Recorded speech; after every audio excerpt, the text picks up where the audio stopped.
Samantala, ipapa-DNA test naman daw po ng pamahalaan ang isang bangkay na nakuha na pinaniniwalaan pong kay Ustad Javier Malik sa Zamboanga City. Ayon po yan mismo kay Pangulong Noynoy Aquino.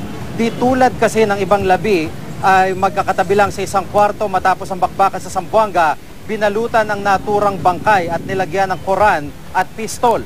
May ID rin ito ni Malik.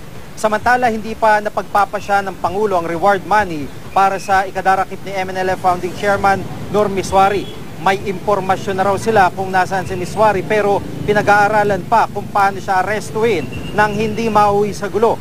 Ayon naman sa spokesperson ng MNLF na si Reverend Absalom Cerveza, depende na sa korte ang pagpapasya kung may nilabag nga silang batas pero huwag daw asahang susuko si Miswari. Kung mahuli man si Miswari at iba pang taga-MNLF na ipapaaresto ng korte, handa naman daw sila sa mga legal na hakbang na dapat gawin. Kung mahanap nila, di huliin nila. Pero yung sabihin mo, susuko, walang revolusyonaryo na sumusuko. If you are a revolusyonaryo, hindi ka sumusuko. Kasi naniniwala ka sa iyong laban. Naniniwala ka na tama ang iyong pinaglalaban. Last time kami nag-usap ni Laila, nasa Zamboanga City siya in particular, kinakausap yung mga witnesses, tinitingnan lahat ng statements. After that, ayaw ko lang magpa-reward na before may warrant.